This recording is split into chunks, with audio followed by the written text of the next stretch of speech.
नमस्कार दोस्तों, मैं प्रदीप कुमार आप सभी को आपके अपने YouTube चैनल इजी से एजुकेशन में आप सबका स्वागत करता हूं। दोस्तों, आज बहुत ही इम्पोर्टेंट टॉपिक लेकर हम आए हैं आप लोगों के सामने, मनुष्य का मस्तिष्क। मनुष्य का मस्तिष्क जो होता है ये पूरे मनुष्य के शरीर का बहुत ही कोमल अंग होता है।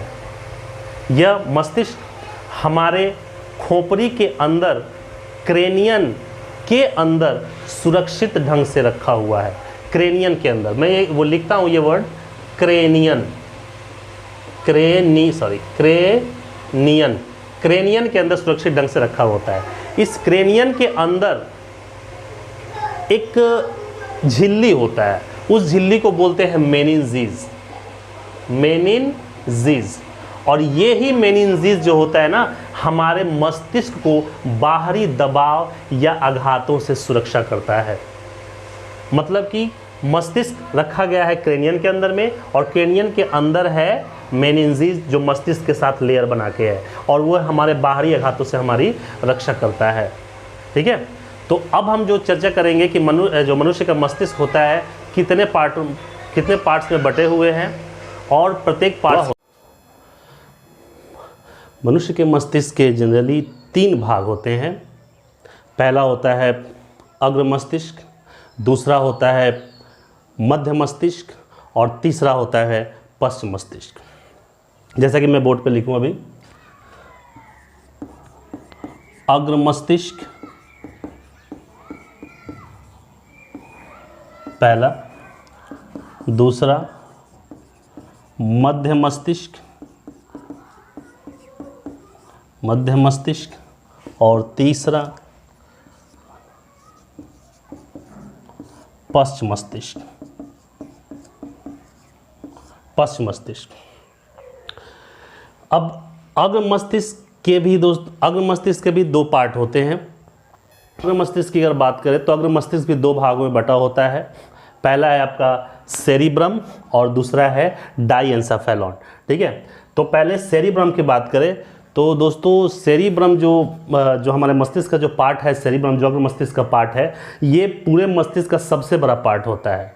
और ये हमारे शरीर के अंदर जितनी भी घृणा, प्रेम, सब सेरिब्रम का ही देन होता है। दोस्तों, ये जो प्रेम, प्यार, मोहब्बत ये सब होता है ना, ये सब सेरिब्रम ही हैंडल करता है। अगर आपको ऐसे किसी चक्कर में पड़े हो तो ये ना समझे कि कुछ ऐसा है, ऐसा कुछ नहीं होता है। आपका सारा प्रॉब्लम इस सेरिब्रम में होता है। ठीक है, तो ये सेरिब्रम जो होता है आपके अंदर, आपके शरीर के अंदर, यानी कि ऐसे चीज़ों को नियंत्रित करता है, जैसे कि दुख हुआ, प्रेम हुआ, याद करने की शक्ति भी इसी में थोड़ी बहुत कर हो जाती है, सोचने समझने की शक्ति होती है। मतलब इसे पूरी तरह से देखा जाए तो इसे चतुराई का केंद्र कहा जाता है।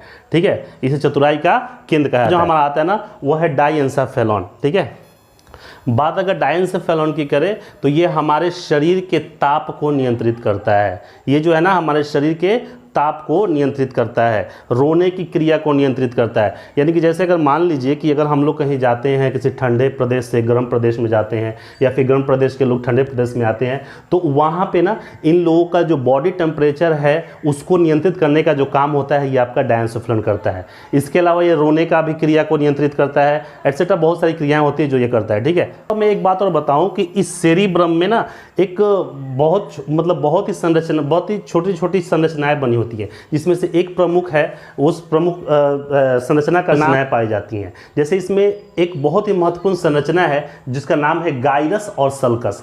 गाइरस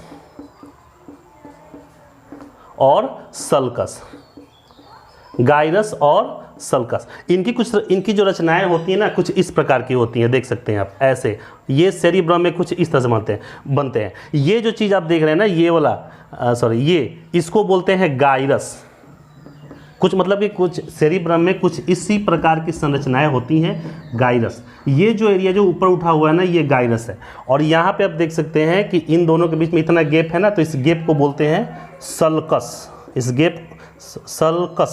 गैप को बोलते हैं सल्कस। गाइरस और सल्कस जो होते हैं ना, कि ये किसी भी मनुष्य के ब्रेन में या फिर इंसान के ब्रेन में, ये इसका साइज जितना छोटा होगा वो बालक या मनुष्य उतना ही कम बुद्धि का होगा। मतलब कि गाइरस और सल्कस का आकार जितना ही सेरिब्रम में छोटा होगा वो बच्चा उतना ही मंद बुद्धि का होगा, और ये एरिया गाइरस और सल्कस के लिए जितना भी बड़ा होगा वो बच्चा उतना ही ज़्यादा बुद्धिमान होगा या चतुर कहलाएगा।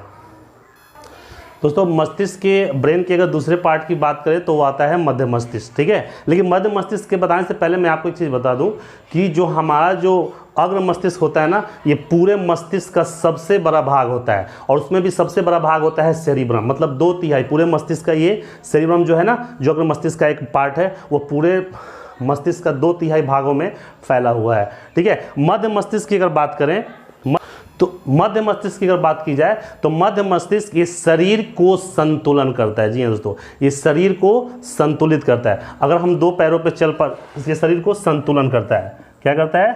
शरीर को संतुलित करता है।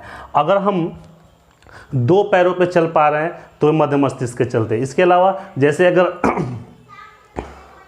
हम दौड़ पा रहे हैं 2 पैरों पे तो ये मध्य मस्तिष्क का ही काम है। अगर हम कोई भी अगर ऐसा काम करे इसमें बैलेंस की जरूरत पड़ती है तो इसका सारा नियंत्रण मध्य मस्तिष्क ही करेगा। मध्य मस्तिष्क जो है ये बॉडी संतुलन के अलावा आंख की पेशियों को भी नियंत्रित करता है। जैसे कि आप कहीं ठंडे जगह बोल रहे, जैसे कि मान लीजिए किसी आप अंधेरे जगह से जाके किसी उजाले में जाते हैं तो आपकी जो आंख की पेशियां हैं वो सिकुड़ने लगती हैं, तो उस चीज़ को नियंत्रित करता है हमारा मध्य मस्तिष्क। दोस्तों अब आते हैं अपने तीसरे मस्तिष्क के तीसरे पार्ट की तरफ, जो है पश्च मस्तिष्क। इसके भी 2 भाग होते हैं, पहला है सेरिबेलम और दूसरा है मस्तिष्क स्टेम। याद रखिए ये सेरिबेलम है और जो अग्र मस्तिष्क का पार्ट है वो सेरिब्रम था, तो इसमें कंफ्यूज ना हो, वो सेरिब्रम था और ये सेरिबेलम है।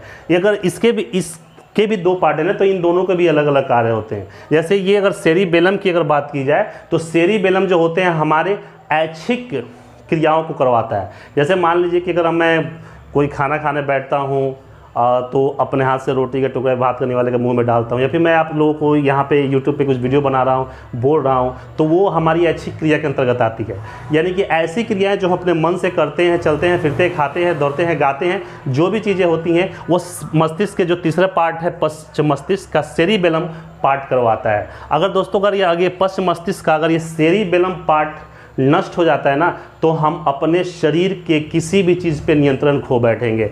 जैसे हम अपने मन से कोई चीज़ कर ही नहीं पाएंगे। जैसे मैं बोलना कुछ और चाहूँगा और मेरे जुबान से कुछ और ही निकलेगा, अगर मैं लिखना कुछ और चाहूँगा और लिखा कुछ और भी जाएगा। तो ये जितने भी शरीर की ऐच्छिक क्रियाओं को नियंत्रित करने का जो श्रेय जाता है ना, वो सेरिबेलम को ही जाता है। दोस्तों अगर बात करें पश्च मस्तिष्क के दूसरे पार्ट की, मस्तिष्क स्टेम की, तो ये मस्तिष्क स्टेम को भी 2 पार्टों में बांटा गया है। यानी कि यहाँ पे कंफ्यूज मत होइएगा आप लोग, क्योंकि देखिए पश्च मस्तिष्क जो है ना वो 2 पार्ट में बटा हुआ है, सेरिबेलम और मस्तिष्क स्टेम। और मस्तिष्क स्टेम जो है वो 2 पार्ट में बटा हुआ है। पहला है पोन्स वेरोलाई और दूसरा है मेडुला ऑब्लांका। तो पोन्स वेरोलाई और मेडुला ऑब्लांका के क्या कार्य होते हैं जानते हैं हम लोग। दोस्तों अगर बात करें पोन्स वेरोलाई की, तो ये हमारे शरीर के अंदर श्वसन की क्रिया को नियंत्रित करता है। जी हाँ, ये हमारे अंदर में जो भी श्वसन की क्रिया होती है ना, कि मैं जैसे हम लोगों ने सांस को अंदर लिया फिर बाहर को छोड़ा, इस चीज़ को नियंत्रण जो करता है हमारा पोन्स वेरोलाई करता है। और इसका ही मतलब कि पश्च मस्तिष्क का एक पार्ट है और मेडुला ऑब्लांका। ये जो मेडुला ऑब्लांका होता है ना, ये एक ऐसा पार्ट है जो हमारे शरीर के अनैच्छिक क्रियाओं को संतुलित करता है, नियंत्रित करता है। अनैच्छिक क्रिया का मतलब होता है जैसे छींक आना, खांसना, उल्टी होना इत्यादि। ये सारी जो क्रिया होती है ना अनैच्छिक होती हैं, मतलब कि इसका कोई टाइमिंग नहीं होता, जब चाहे वो आ जाता है, ठीक है। तो इन सारी क्रियाओं को जो नियंत्रित करता है ना, वो मेडुला ऑब्लांका है, उसको नियंत्रित करता है। दोस्तों अगर मस्तिष्क के कार्य की बात करें तो मस्तिष्क के बहुत सारे कार्य होते हैं, लेकिन कुछ मैं आपको कार्य उनके बता दूं। पहला होता है आवेग का संग्रहण। जी हाँ, आवेग का ग्रहण। पहला जो हमारा मस्तिष्क का कार्य होता है ना, वो आवेग का ग्रहण होता है। हमारा जो मस्तिष्क होता है ना, कि हमारे शरीर में बहुत सारे ऐसे अंग हैं जिनसे सिग्नल प्राप्त करता है, ठीक है। और दूसरा मतलब शरीर के पूरे, जैसे मान लीजिए कि अगर आपके पैर की उंगली में कोई पिन चुभ होता है तो तो उसका सिग्नल मस्तिष्क को मिलता है। यानी कि मस्तिष्क का पहला जो काम हुआ वो सिग्नल को अपने अंदर लेना। दूसरा क्या होता है कि उस मिले हुए सिग्नल से मस्तिष्क ऑर्डर देता है, निर्देश देता है कि अगर आपको क्या करना है। भाई अगर कोई आपको पिन चुभ होता है तो जाहिर सी बात है आपको दर्द होगा, तो ये मस्तिष्क आपको बताएगा कि भैया आपको चिल्लाना है या फिर दर्द का एहसास दिलाना है, एटसेट्रा वगैरह। ठीक है।